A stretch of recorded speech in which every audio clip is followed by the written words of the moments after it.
Okay, it is 6 o'clock and we have all of our panelists present.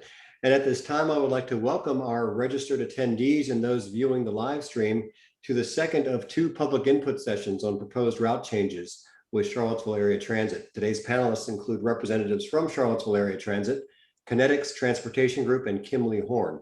My name is Joe Rice with the City Communications Office. We are hosting this Zoom webinar, and I'll be moderating today's Q&A between our panelists and the public. And at this time, I'm going to hand it over to Kyle Irvin, CAT's marketing coordinator, for panelist introductions. Kyle. Thank you, Joe. Good evening, everyone, and happy Wednesday. Before we start, I'd like to thank, first of all, the City of Charlottesville Communications Department for hosting our second series of public meetings, and Kinetics Transportation Group and Kimley Horn for making this opportunity possible. Whenever a transit agency makes changes to its system, it's imperative that you guys, the viewers, are able to share your input, to share your voice. So thank you for being here and sharing your time with us. At this time, I'd like to introduce our panelists. We'll go straight down the line and start with Jawan Lee. Hi, my name is Jawan Lee. I'm the Assistant Director of Operations for Charlottesville Area Transit. Ben Chambers, if you want to go ahead and go. All right. I'm Ben Chambers. I'm with Kimley Horn. I'm a transportation planner out of Richmond, supporting CAT on this effort. Jim. Yes, hi there. My name is Jim Baker. I'm with Kinetics Transportation Group, and we're also one of the consultants supporting CAT on this project. And my name is Garland Williams. I'm the Director of Transit for here at CAT. Part of what we're doing today is making sure that we do our federal requirements. FTA requires, Federal Transit Administration requires the transit agencies, when they make major adjustments to their schedules, get public input. It's not just a good thing to do, but it's the right thing to do. And part of what we're trying to do is make sure that the changes that we're suggesting and proposing are seen as positives, because we're trying to improve this system. Over the last few years, CAT has been declining in ridership. This is a way for us to potentially stem that decline in ridership and put a positive spin on it and allow us to build in a floor base and build from there. So what we have done is we hired Ben Chambers with Kimley Horn and Jim Baker with Kinetics Transportation Group out of Atlanta. And we took a hard look at our system through a cooperative agreement with the state. System optimization plan is what it's called. This allows us to do some changes to the system. This is not supposed to be the end all to be all. This is designed for us to, like I said, stem the tide of the decline of ridership. The region is doing a regional vision plan that will look at the system in a sense as if you didn't have a system at all, and how would you build out your optimal system. This is not that plan. This is designed to take advantage of the state funding model. We'll talk a little bit about that. I'll get Ben to talk about that at the end of the presentation, but also allow us to build on top of a really productive system that we have in place here. With that, we're going to start the presentation, and Jim Baker is going to go and walk us through the presentation. Okay, great. Thank you, Garland. So yes, we did want to walk through the proposed service changes and get feedback tonight. Okay, so this is the what the CAT network as it currently stands. Pre-COVID, CAT was running 13 routes, generally 6 to midnight, with some limited Sunday service. And generally about 62,500 people were within a quarter mile of a CAT bus stop. When COVID hit, CAT, just like every other transit agency in the country, scaled back the service in response to COVID. One of the things CAT did is they did not change any of their service coverage. Those 62,500 people still had access to some level of transit service, but service was reduced on some routes. Evening service was ended earlier, and Sunday service was eliminated to provide for a cleaning day. So that's the service that's currently in place right now. As Garland mentioned earlier, ridership has been, prior to COVID, on a downward trajectory. 15% reduction in ridership over the past 5 years, which means service productivity. The number of people on the buses for every hour that a bus is out on the streets has also been declining. So when Garland reached out to us and his team there, we started by talking about just what are some of the key objectives that we want to try to accomplish here. One, there's a couple of areas where there's a desire to put some new service out. One was South First Street. The other was to the center on Rio Road there. And then also just to get Sunday service back up to pre-pandemic levels or better, get the evening service back on the routes, and then to also expand opportunities where people have access to 30-minute or better service. So we identified some areas where we wanted to try to get 30-minute or better service frequencies. And then there were a few routes that were operating at 70-minute frequencies. In other words, a bus would be coming by a stop once every 70 minutes. We wanted to make that no worse than 60 minutes. That would also help facilitate transfers between routes at the downtown transit station if we were able to accomplish that. And then finally, the free trolley is such an important part of the CAT service. That frequency was reduced during COVID. We wanted to get that back up to 15 minutes. So with those objectives in mind, and then we collected a whole lot of ridership data as well this last summer there, we were able to start to put together some ideas there for potential service improvements. So we're going to go through these improvements route by route, but we just kind of wanted to highlight a few things here. And the first is that you're going to see that there's some improved service connectivity between the UVA campus and hospital and the US 29 corridor. You're going to see there's a new proposed crosstown route, so someone can get from South Charlottesville up to that US 29 corridor without having to go downtown and transfer. You're going to see more routes with 30-minute or better frequencies in the network and expanded weekend coverage. You're going to see some new coverage where service doesn't exist today, both in the city and in the county. Not only the ones I just mentioned to the center on Rio Road and First Street South, but also some new service along Mill Creek Drive and to Piedmont Virginia Community College. So those are some of the things you're going to see here in a few minutes. Just looking at what's accomplished with this new network, just on kind of a system level basis, there is a little bit of improvement in terms of population accessibility. The number of people that are within a quarter mile of a stop increases by 2% on weekdays and 5% on Saturdays and 10% on Sundays. But most importantly, I think where you'll see the dramatic improvements are the number of people that have access to 30-minute or better weekday service. In other words, they're within a quarter mile of a route that's operating at least every 30 minutes. And that accessibility improvement improved to 20% over today with the overall population. So what we'd like to do next is just kind of go through route by route what the proposed changes are, provide some highlights as to what those changes are. And the first one, we're just going to start with Route 1, where we're not really proposing any significant changes to the alignment of this route, but the biggest change to this route is it currently only operates Mondays through Fridays. So we're proposing that it also operate on Saturday. So these are, folks along this route will now have access to Saturday service that they currently do not have.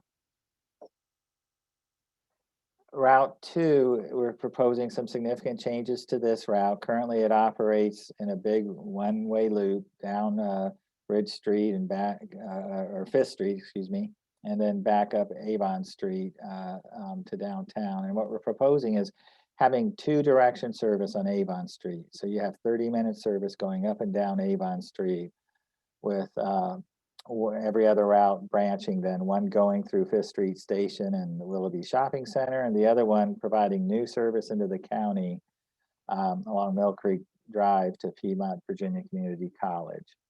So, we're getting that bidirectional service. We're getting 30-minute service frequencies, bidirectional service on Avon Street, prior to that split.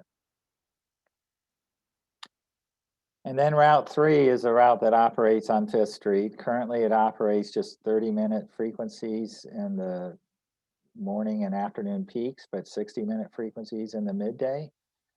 It's such a, I think, an important corridor there. We wanted to get that operating at 30-minute service all day long on weekdays.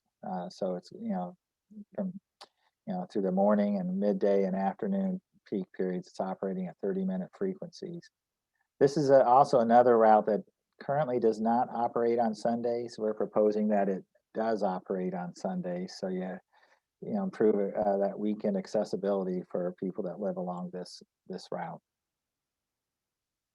Now, the 3 also has an eastern leg that operates, over, in the Belmont area there, and we're leaving that route, or that part of the route as is. It'll continue to operate at a 60-minute frequencies, weekdays and Saturdays. So operating the same days of the week as it currently does.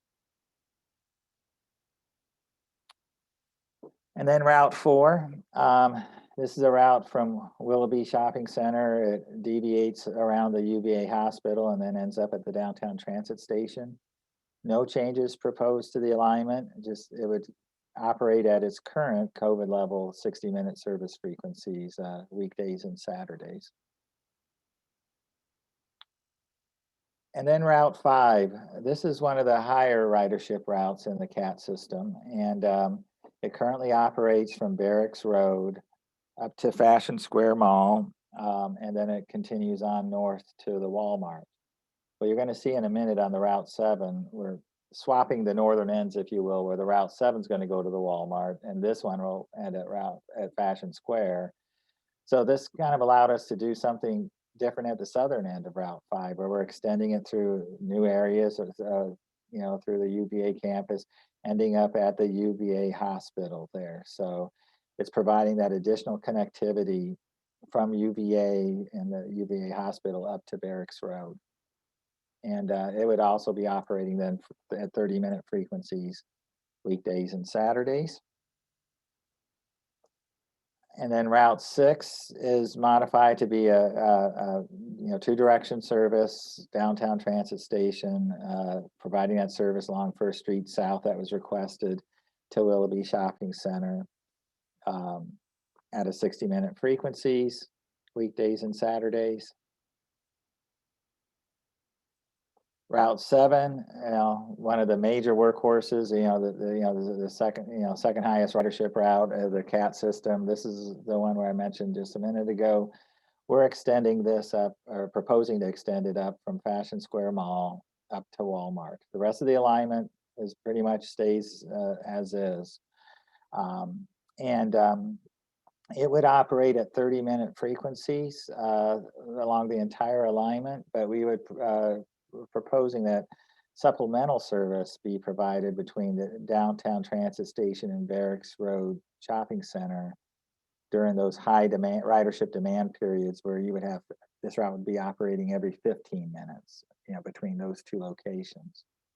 So what this provides today is, right now, if you're trying to get to the Walmart from downtown, today you would have to ride this route up to Fashion Square and transfer to the Route 5. With this proposed change, you have no transfers. You're able to stay on the same bus to continue on up to Walmart. And this route would also operate 7 days a week as well. And then Route 8, currently it runs to the downtown transit station. This is a route where we wanted to see if we could provide some new crosstown service. So people on the south part of Charlottesville could get up to the US 29 corridor without having to transfer downtown. So you see this route, starting at Willoughby, going up 5th Street, going through the UVA hospital to up Barracks Road and ending up at the shops at Stonefield. So it would also be operating 6 days a week, 60-minute frequencies. Route 9 is another route that's where we have some fairly significant service proposals here, where it would be running from downtown, stopping at the Y, both directions, but then continuing on up Hillsdale to Fashion Square Mall. So it's providing that additional service and that the Route 7 does along Hillsdale along Fashion Square, and just another way to get from that Fashion Square area to downtown. And it would be operating at 60-minute frequencies 6 days a week. Then Route 10, this route provides service out along Richmond Road. Presently, it operates through the Pantops Shopping Center only in the outbound direction. And it makes a big, large one direction loop at the end of line. So what we've proposed here is that it would operate through Pantops in both directions. So if you're going out to the grocery store at Pantops, you don't have to ride around the whole route just to come back downtown. You'll be able to catch it from Pantops for the inbound direction. And then you also eliminate that big one direction loop at the end of line. It currently also operates at 60-minute frequencies. So what we're suggesting here is that it operate at 30-minute frequencies. So, doubling the level of service that people see in this corridor today. And then also this route currently does not operate on Sundays. So we're proposing that Sunday service be added as well. So there's access to the shopping, access to the employment 7 days a week out in this corridor. Route 11, this is a route that suggested some modifications where it would serve the center on Ryle Road, the center at Belvedere. Unfortunately, just because of the configuration there at Belvedere and Ryle Road, there's no traffic signal there. So we'd be serving that in the northbound direction. And then people would need to just, still be able to ride that bus at the short distance to Fashion Square, where it would turn around and come down to the downtown transit station. But from a safety standpoint, we're just not able to provide that service in both directions, as busy as that road is without a signal at this time. And then last is the trolley. The trolley is CAT's highest ridership route, and it was service frequencies were reduced in response to COVID on this. So the main thing on this route is just to get it back at that 15-minute frequencies that it used to run at pre-COVID, and it's also been just having this route continue to run through the University of Virginia campus on McCormick Road as well. So that's kind of a real brief walkthrough of all the specific changes for each route. And I guess I'll ask Garland if you'd like to speak to the next steps. Yeah, thank you, Jim. So part of what we're going to do now is basically, I'm going to do a quick recap before I go through the next steps. It's important to note that the proposals that are before everybody restores the service that we had pre-COVID. So that is a big improvement back for the adjustments that we're proposing. We're also looking at improving service, making almost the majority of our routes, 6 of them, 30 minutes or better. That's a marked improvement from where we were before. Also expand service in the city and the county, bringing in new sections, really pulling in the high school, Monticello High School in the county. That's a big improvement, providing dual access, dual routes that now connects with PVCC, making additional service on Saturdays and Sundays for our coverage areas, allowing people to get to and from work, more of our routes on the weekends, and really being able to make some adjustments to provide more one-seat, single-seat rides without having to transfer to activity centers. That's big, a marked improvement from where we are. So the next steps for us would be, we've got budget authority from the jurisdictions, the city and the county. Next, we need to go back and basically inform them about the changes that are proposed or the adjustments that we're getting the feedback as a part of these public meetings.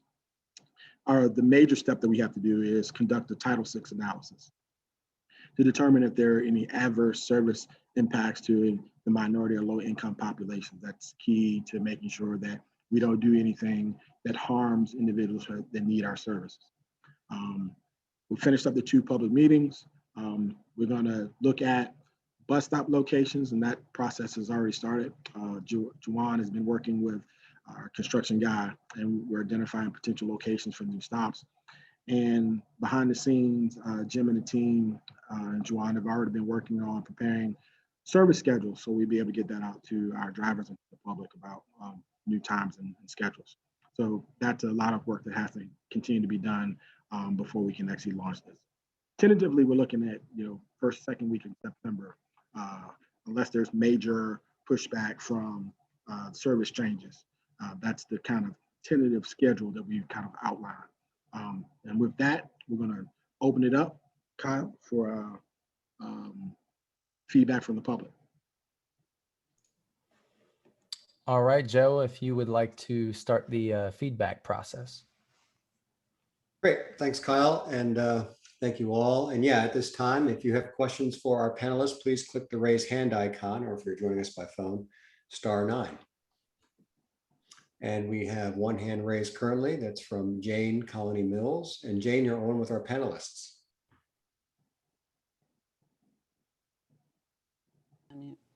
Thank you.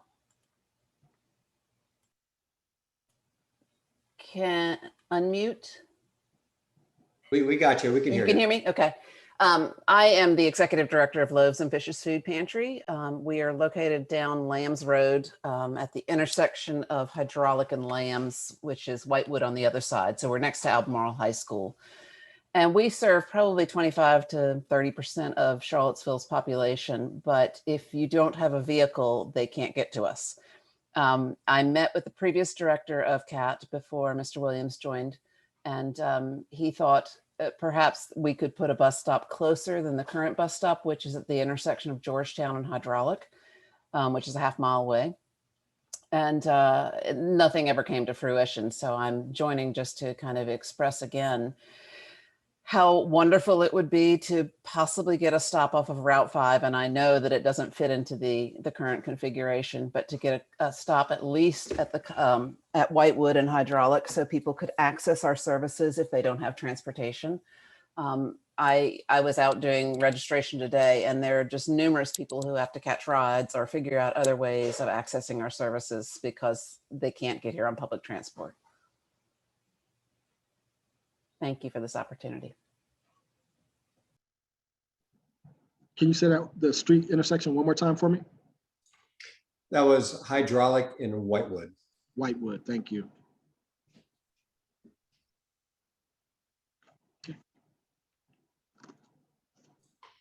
Okay, and our next question comes from Jameer Smith. Jameer, you're on with the panelists. You can unmute. Hi, I had a couple of different comments based on the changes. I was looking at the Route 3, and I was wondering if, since it's especially going to be split and it's going to be a 30-minute service, if there was a possibility for expanded service for the neighborhoods that are south of the city. And I say this mainly because I know that the 3 is currently running a detour to access Southwood via Country Green and Stagecoach Roads, as well as Oak Hill Drive. So I was wondering, since there is like a lot of apartment complexes and houses and a lot of like population bases in that area, if there could be a possible like addition of service like permanently to that. Also, I was looking at the Route 5, and I like the idea of transit redundancy, kind of accessing the health system and everything, especially even with School of Data Science coming up soon on Ivy Road.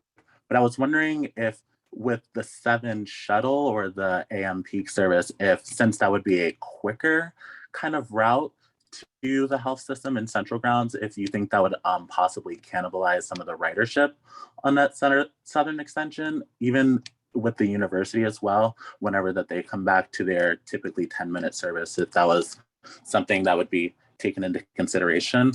And the last thing I want to note, I know from the May presentation, some people that might have been watching the progress for a while, some of the additional improvements that you guys didn't include in this one, with the addition of 30-minute service on like the 6 and the 8, and like all day frequent 15-minute service on the 7.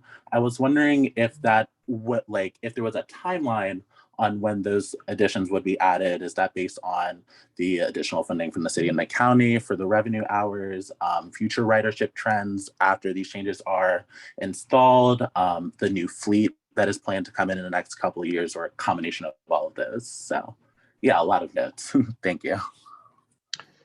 Mr. Smith, great questions, great comments. So thank you for taking a look at our system adjustments. So let's start with, we kind of outlined your last question first, or your last comment first. So we outlined what we think are the fundamental components to kind of stop the decline in our ridership and build a kind of a new base. And then we identify potential areas where we know if we have additional funding, that these are already targeted key areas, and you mentioned some of them, to expand service or increase the frequencies. So we're already putting everybody on notice, hopefully, that there's a planning effort that's going on, which is a requirement for us. And when we get additional funding, there are already earmarked potential areas for us to expand or increase our service to that area. So that was kind of what we're kind of laying out. That is not stopping individuals for asking for or requesting additional service areas. So we're constantly looking to improve our system. So we're constantly looking for feedback. The adjustments that we're kind of all going through here are, it's a balance, because we really, we have a finite budget. We're trying to be good stewards of the public dollar, and we're trying to make the adjustments as we possibly can. Now, the original about we're on a detour correct now. I know the team is taking notes, and we're going to go back. We're getting all of the feedback from all of these meetings, and we've gotten multiple requests for smaller adjustments or bigger adjustments on other routes. Over the next couple of weeks, we're going to leave the comment areas open, and we're going to continue as a group looking at seeing where we can make tweaks that don't have a degradation on our system, but allow us to continue to move forward and be productive as we possibly can. Because ultimately, there's a funding mechanism, and it's designed around getting as much ridership as we possibly can.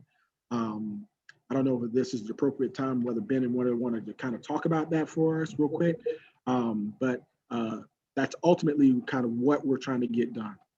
Yeah, I would say that that's probably the main goal of this system optimization plan, is bring back the ridership as we come back from COVID. And one of the main reasons you do that is because of the funding.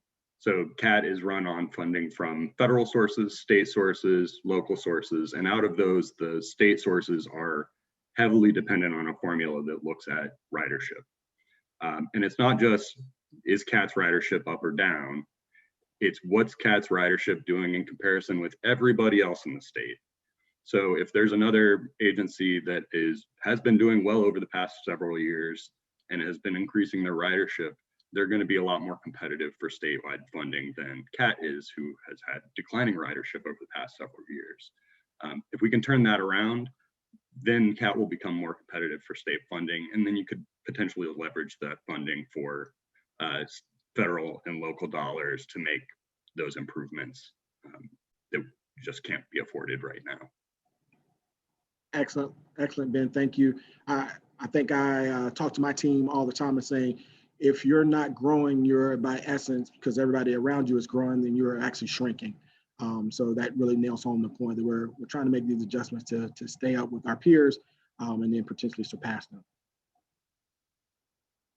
But we'll take into we'll take all your comments and really have a Q&A that we'll release on our website that allow us to give you feedback on the points. Great. And our next question comes from Cathie Welch. Cathie, you're on with the panelists.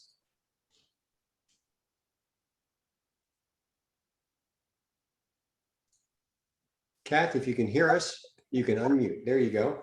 Hear me. I have a couple of questions. One is that back in the day when the Route 7 continued on north of Fashion Square, there was a stop at Albemarle Square, and I'm wondering if that will be reinstated. I've been around longer than probably most of you people, so it's historical. What I can say about that location is the property owner actually asked us to leave the property, and so until they invite us back in, we will not be able to serve the property directly. Okay, that sounds like the same old story. The other thing I was wondering about is I'm just beginning to ride again after COVID, and I don't find that the app is showing real-time arrivals. Am I just not figuring out what's going on? Because that real-time arrival information to me is critical for people being able to use the service, in particular when you have a 60-minute route. You want to at least know whether you've missed the bus. Is it? And I also understand you're going to have a new one in September, and I looked at that and couldn't make that one do anything either. So we have been in constant contact with our AVL provider that gives us our updates for our buses. There's been some discussions. I know we have talked about it being real time, but it's actually predictive, which means it looks at the schedule and tries to predict whether the bus is going to be on. We are trying to move to real time. That is a funding request that we'll be working with the state over the next year or so to put in a request to change our model from predictive to real time on our apps. There's a pretty hefty capital expense to do so. Not going into too much detail, but there's a wireless requirement that, if you really want to be real time, you almost signing every bus up a lot like a cell phone. So you get real data that's printing out every single minute. So that's an expense, a capital expense, and then an ongoing expense that we have to figure out how to fund. But we are hoping the adjustments in the app schedule updates will hopefully shake out some of the quirks that are in there now. So hopefully in the next month or so, you should see it operate a little better. Does that mean that I guess predictive is what I was really referring to, because real time, that's a really harder problem, but just to know, have a sense of within a few minutes when the bus is going to be there or whether it has already left. Yeah. Okay, thank you. Jawan, you want to say something? Yeah, I was just going to add on to that. We are transitioning our apps to our vendors apps. So if you go to the App Store and look for ETA Spot, S-P-O-T, then that'll be the new app that currently works. And the original app we have been using will be ceased to exist as of September 4th. But the new app should work now. I've been using it and I know it works. So please switch over to that. And our next question comes from Joyce Hilstrom. Joyce, you're on with our panelists. You can go ahead and unmute. I'm unmuted now. Thank you. I couldn't see the maps well enough to know, is there no bus service now to the health department or that neighborhood at all? There is. The Route 9 will continue to serve Rose Hill. Oh, okay. And this is the 5th meeting like this that I've been to, but the first one where you tell us ahead of time you've already made most of your decisions. But this is the 5th time that's the first time I've made this request. Is there never going to be a plan to have a bus that goes out to Barracks West again like it used to, or near Barracks West to Colonnades, where there are thousands of people that live in Barracks West?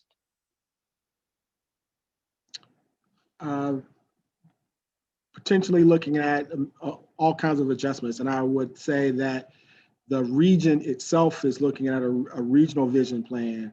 And that's probably the most appropriate place to have that conversation as we look at making adjustments, just not to CAT, but potentially John or to the university system as we look at, how do we work better together in a more cohesive manner.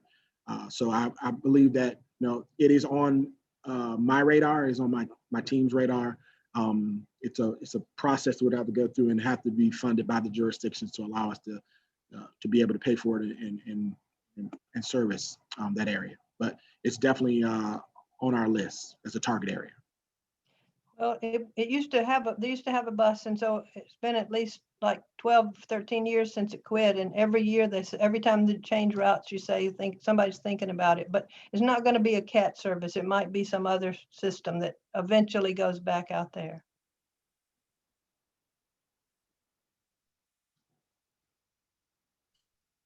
And our next question is from Susan Cruz. Susan, you're on with the panelists. Hi, good evening. Nice. I think Juwan wins the background award with the buses driving behind him. So very nice touch. I like it very much. So my name is Susan Cruz. I'm the executive director of the Community Climate Collaborative. Transit is a critical climate solution as our community strives to reduce our emissions by 45% by 2030 and ultimately achieve carbon neutrality by 2050. Reaching these objectives will require the thoughtful planning like you're doing now on route design, system improvement, and will also require, we know, substantial funding increases to increase our fleets, improve our bus stops, modernize our transit systems to move toward a clean energy future. So C3 is grateful for the work that CAT is already doing to move us in this direction, including providing fare free service, moving routes to better than 30-minute frequency, and reducing route times for other routes. These are all critical solutions that you're implementing. And so we applaud you for the changes you are making now. This spring, C3 conducted community surveys and several focus groups to get feedback on improvements the community would like to see to help you get those ridership numbers up. So in addition to what you're already doing, we would recommend making fare free permanent going forward,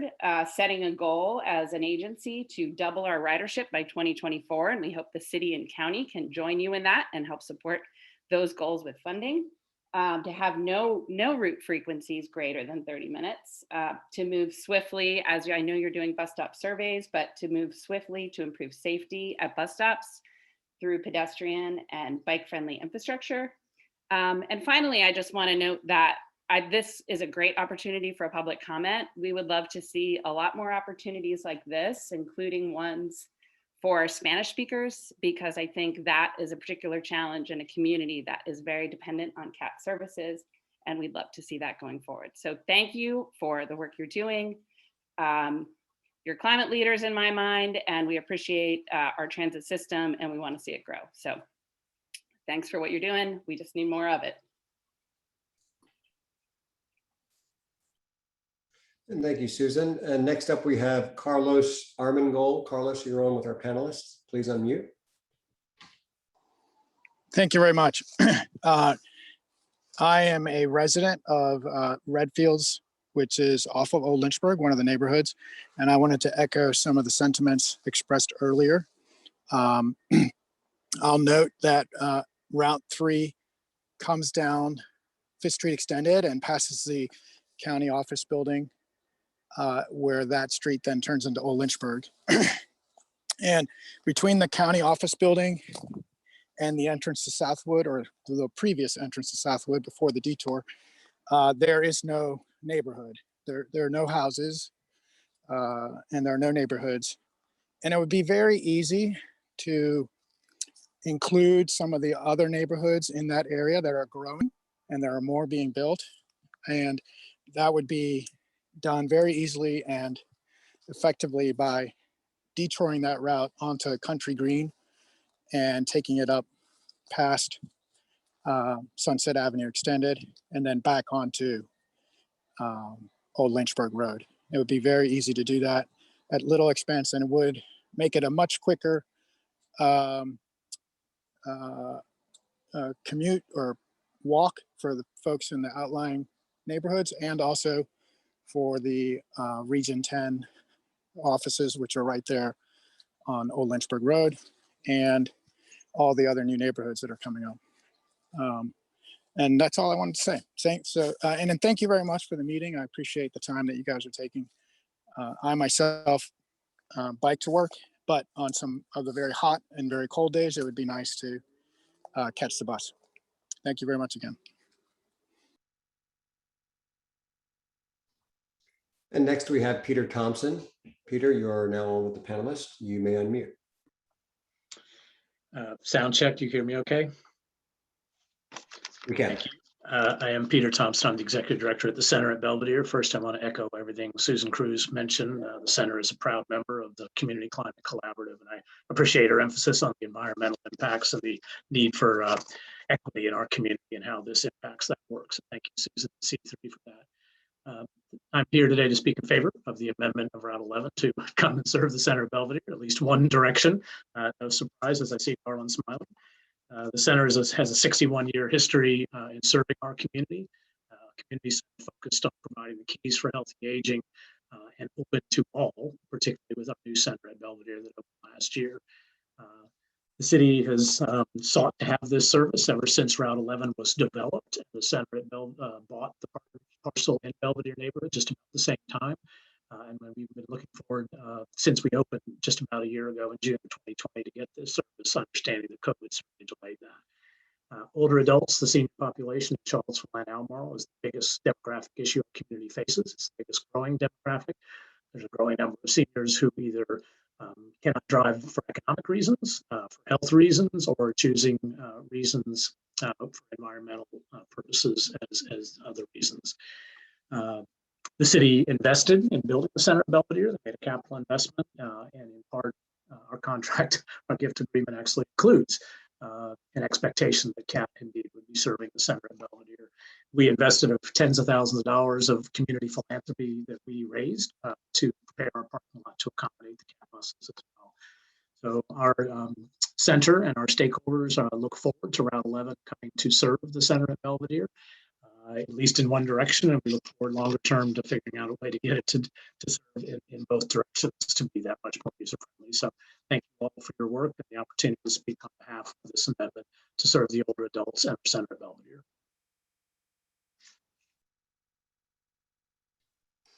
And next we have Kathleen Glenn Matthews. Kathleen, you're on with the panelists. Hello, can you hear me?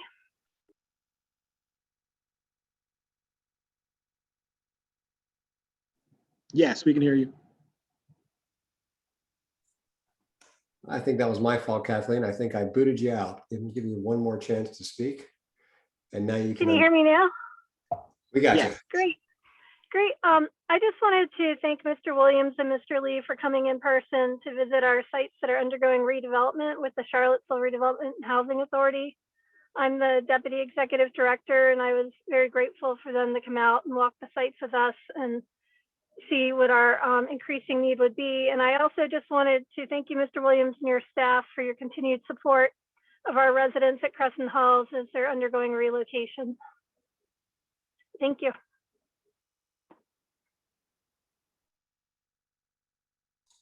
Okay, and if anybody else has a question or comment for our panelists, this would be the time to click your raise hand icon. And I don't see any other hands, so I'm going to hand it back over to you, Kyle, to end the session. All right, Joe, if no one has any further comments, I would like to now share my screen and redirect your attention to some important resources that we have for you guys post-meeting. If you go to our website, catchthecat.org, you'll land on this page and see a web banner here. Click here to learn more about CAT's proposed route changes. And here we feature a story map, which was created by Jim and his team over at Kinetics. It's very immersive and interactive. It gives you a brief description of the changes. You get to see what the system was like, or what is the system is currently like,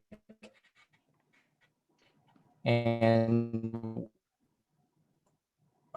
how the changes will affect our system. But most importantly, at the end, but you do have an option to where you can select any of the routes that we have went over today. You can see these displayed here, and you can give feedback. And we will use this as we move forward and make this valuable. And we really, really appreciate you guys being here with us today. So without further ado, I will conclude the meeting. Thank you guys for participating. Have a good evening. Thank you. Thank you all. Yeah.